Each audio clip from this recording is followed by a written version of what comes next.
보수의 기득권과 탐욕을 교묘하게 이용하고 있다는 겁니다. 한마디로 돈에 환장한 이 국회의원들, 보수 유튜브들까지 완전히 문재인 손바닥에서 횟가닥 돌아갖고 놀아나고 있다는 거예요. 그러니까 상식이 무너지고 명분도 사라지고 오로지 돈이면 다 하는 그런 희한한 짓거리가 벌어지고 있는 거고요. 반갑습니다. 방식입니다. 거의 하루도 빠짐없이 제가 우리 국민들이 속고 있었던 탄핵 전국대의 법원, 검찰, 언론사들 그리고 이 사기꾼들의 만행에 대해서 진실을 알려드리고 있는데요.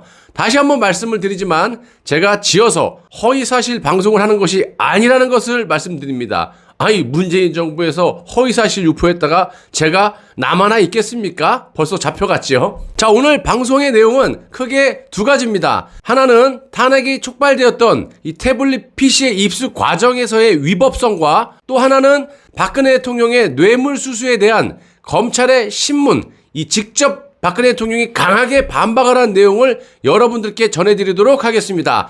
우선 박근혜 대통령은 검찰 조사를 무려 5번이나 받았고 대통령은 본인이 보고를 받았거나 알고 있는 사실은 조리 있게 설명을 했습니다. 하지만 이 핵심인 뇌물과 관련된 신문에 대해서는 격하게 반발을 하셨는데 A4 용지로 무려 298장, 그러니까 300장에 달하는 박근혜 대통령의 진술 조서 중에서 영재세타와 이재용 승계장업 승마 뇌물 부분에 대한 이 대통령과 검사의 일문일답이 있었는데요. 핵심만 좀 말씀을 드리면 박근혜 대통령은 영재센터 자체도 머릿속에 없었고 사건이 터지고 난 후에 영재센터라는 단체가 있었다는 것을 알았다. 이렇게 답변을 합니다. 장시호도 마찬가지 사건 보도 등을 통해서 최순실의 언니의 딸이라는 조카라는 사실을 알게 됐고요. 최순실이 최소원으로 개명한 사실도 나중에 알게 됐다고 말을 합니다.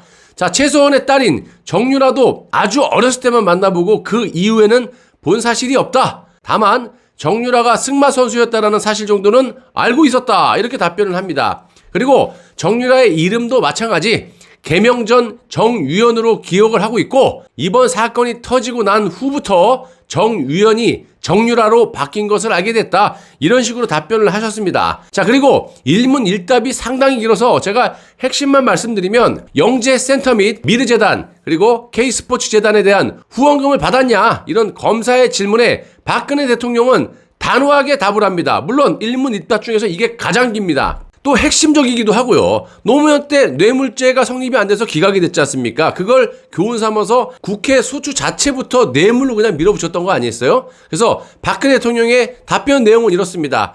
있을 수 없는 일입니다. 순환 출자 문제는 제가 아예 모르고 바이오 산업 문제는 아이디어 차원에서 이재용으로부터 들을 수는 있었지만 구체적인 부탁을 받은 것은 없습니다. 그리고 규제 문제는 국익 차원에서 대통령이 해야 하는 일이라 생각합니다. 제가 정치 생활을 하는 동안 대인관계로 뭘 주고받고 그런 일을 한 적이 없고 할 수도 없는 더러운 일이라고 생각합니다. 그런데 제가 대가관계로 돈을 받았다라고 하다니 어이가 없고 그런 일을 하려고 제가 대통령을 했겠습니까?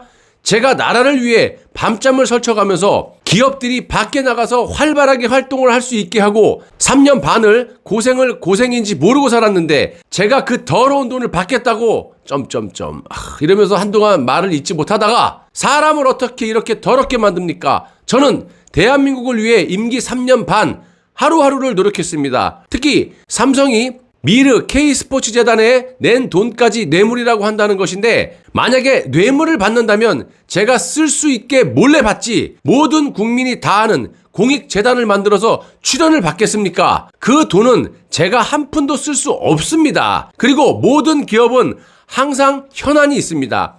재단 출연금까지 뇌물로 본다면 그동안 기업들이 정부가 주도하는 일에 성금을 내거나 하는 것도 전부 뇌물죄라는 것인데 이것은 말이 안 된다라는 겁니다. 게다가 삼성의 경우 이재용의 경영권 승계를 위해 국민연금을 동원하여 합병에 찬성하게 하였다는 것인데 삼성에서 저에게 무엇을 해달라는 말이 없었고 저도 해줄 게 없었는데 어떻게 뇌물이 된다는 건지 모르겠습니다. 자, 여러분 딱 들어보셔도요, 뭐 전문가, 비전문가 떠나서 일반 상식적으로 보시더라도 또 삼성의 이재용, 그리고 뭐 롯데, 신동빈 등등등 뭐 기업 총수들의 진술과도 일맥상통한 내용이고요. 청렴한 것이 탄핵 사유라면 역대 어떤 대통령들, 그리고 앞으로 또 대통령이 될 사람들, 탄핵에서 자유롭지 못하다는 거죠. 문재인은 말할 것도 없죠. 법으로 다스리기에는요, 이 뭐 헌법을 개정하던가 해야지.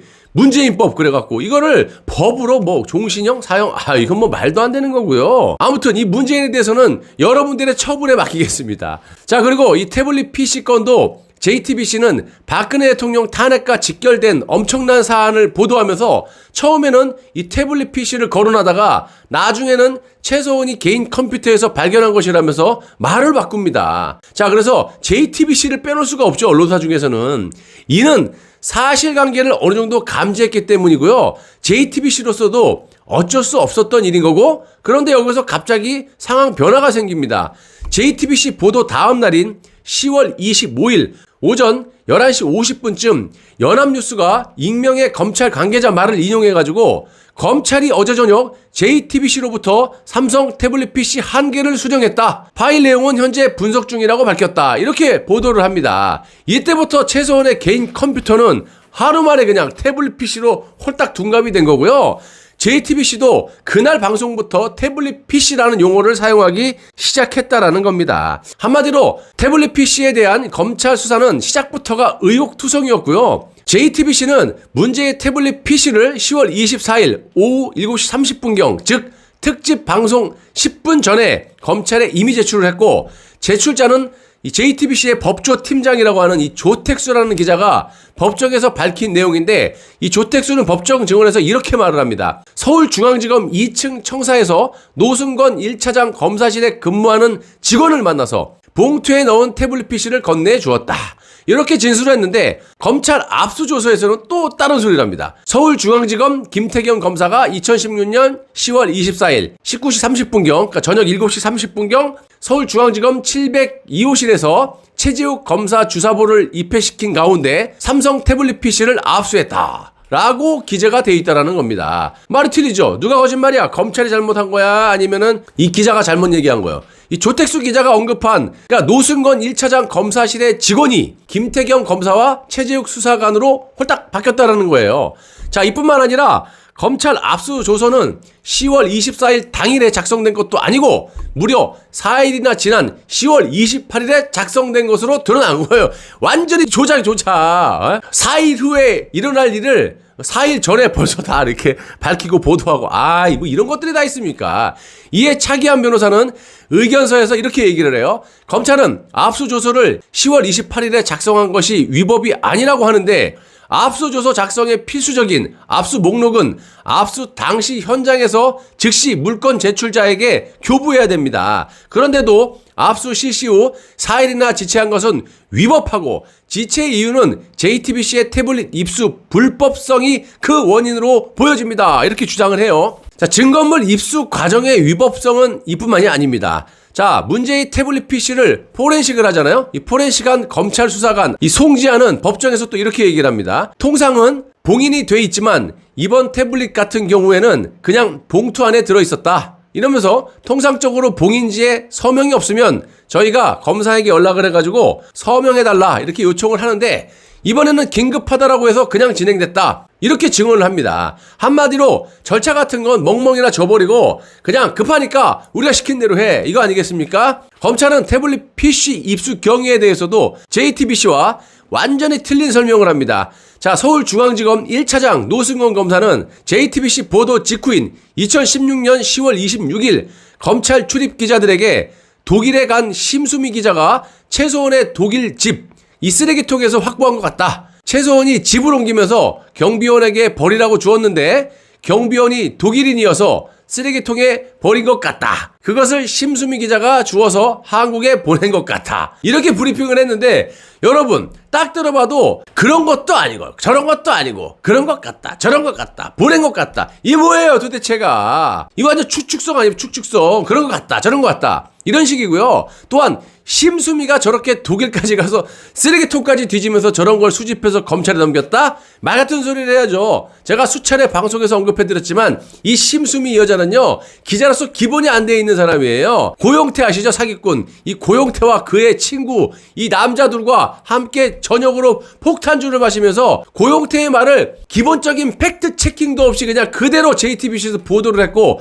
그런 날조 보도를 전 국민이 보고 국정농단에 확신을 갖게끔 한 장본인으로서 대통령을 탄핵시킨 주범이 그 대가로 올해 여기자상까지 받은 그런 자입니다. 기본도 안 돼 있는 여자가 술이나 먹고 이런 여자가 무슨 놈의 독일까지 가서 쓰레기통을 샅샅이 뒤져가지고 이런 증거를 입수한 것도 아니고 그런 것 같다? 저런 것 같다? 그랬을 것이다? 장난합니까? 이런 검찰의 브리핑 내용이 일부 언론에 보도되면서 취득 경위에 대한 의문을 이제 증폭을 시켰고 문제의 태블릿 PC를 최소원이 사용했다라는 결정적인 증거를 찾지 못한 검찰은 이 최소원에게 자백까지 강요를 했습니다. 자, 아시다시피 보건복지부 장관인 이 문영표 장관에게 박근혜가 시켰다라고 말하면 끝날 일을 왜 그렇게 고집을 부리냐 이러면서 위중교사까지 한 사실이 있는데 이 최소원의 자백을 받기 위해서 뭔 짓을 못했겠어요. 장관까지 구워 삼고 앉아있는데 대통령까지 그냥 탄핵을 시키는 자인데 아무튼 검찰의 끊임없는 자백 압박에도 불구하고 최소원은 끝까지 진실만을 얘기한 거고요. 검찰은 태블릿 PC에 대한 이 자체 포렌식 작업이 끝났음에도 불구하고 분석 보고서에 태블릿 PC의 실물을 법정에 제출하지 않았고요. 이경재 변호사의 검증 및 감정 요청을 거부했다라는 겁니다. 한마디로 이 검찰 하는 짓 보세요. 법이고 뭐고 배짜라는 식으로 지금 버티고 있다라는 겁니다. 확실한 팩트 증거들이 나오니까 이제 배째 법으로 안 되니까. 현재 보수 진영의 좌익들을 상대로 제대로 된 이 투쟁을 안 하는 이유 중에 가장 큰 이유는요. 의석수가 문제가 아니라 내각제 개헌으로 영구적으로 국민들 눈치 안 보고 지들끼리 영영 해먹겠다라는 판단 때문입니다. 그렇다 보니까 문재인을 비롯한 이 집권 여당과 야합을 해가지고 서로 으르렁대지 않고 손에 손잡고 작년 4.15 총선 전부터 투쟁이라는 것이 없지 않았습니까? 생각을 한번 여러분들이 돌이켜보세요. 물론 당시 김무성이 내각제 개헌을 뭐 국민 100만 발안제로 원포인트로 통과시킨다라고 민주노총과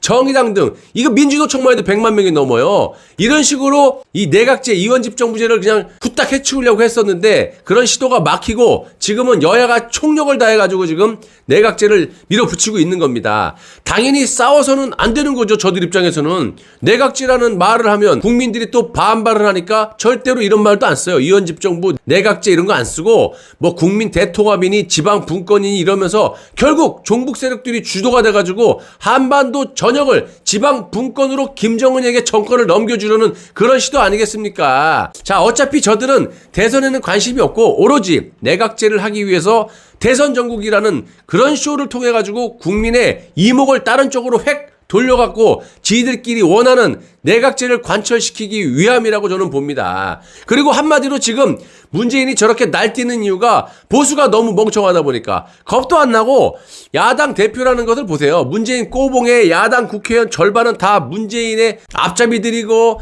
아니 문재인이 겁이 날 게 뭐가 있습니까? 감옥 갈 일이 없는데 그러니까 마지막까지 남은 권력을 그냥 가지고 찍어 누르면서 보수의 목덜미를 딱 틀어지고 자기가 시키는 대로 꼭두각시처럼 그냥 움직이고 있다라는 겁니다. 베네수엘라가 딱 지금 대한민국 꼴이에요. 좌익 독재를 하고 있고 야당이라는 것이 존재를 하고 있는데 지금 이것들처럼 좌익이 장기 집권을 하면서 야당의 먹잇감만 하나씩 툭툭 던져주고 컨트롤을 하고 있다라는 거예요. 문재인이 지금 야당 애들을 그렇게 갖고 놀고 있는 거예요. 지금은 아니지만 이런 식으로 수년만 지나면요. 베네수엘라 꼴이 아이고 베네수엘라보다 더하죠.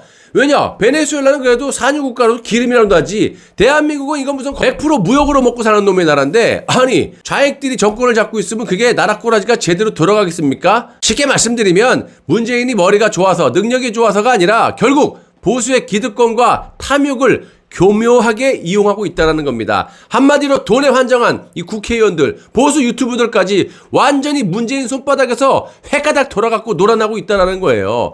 그러니까 상식이 무너지고 명분도 사라지고 오로지 돈이면 다 하는 그런 희한한 짓거리가 벌어지고 있는 거고요. 태블릿 조작 수사 발표를 규탄하는, 또 전 국민에게 알리려는 그런 기자회견을 같이 태극기를 들고 박근혜 사랑해요를 외쳤던 자들이 방해 공작을 하고 있다라는 거예요. 이거는 뭐예요 도대체가. 자, 문재인이 봤을 때 얼마나 흐뭇하겠습니까? 완전히 자중질환도 이런 자중질환이 어딨냐 이 말이에요. 완전히 문재인의 정치 공작이고요. 태극기 파리, 박근혜 파리가 앞장서서 탄핵의 진실을 막고 있다라는 말씀입니다. 거짓은 절대로 진실을 이기지 못합니다, 여러분. 나라가 없는데 살아서 뭐합니까? 라는 각오로 거짓 없는 진실된 애국방송 제작해서 여러분들께 제공해드리도록 약속드리고요. 조금만 참고 투쟁해주시면 감사하겠습니다.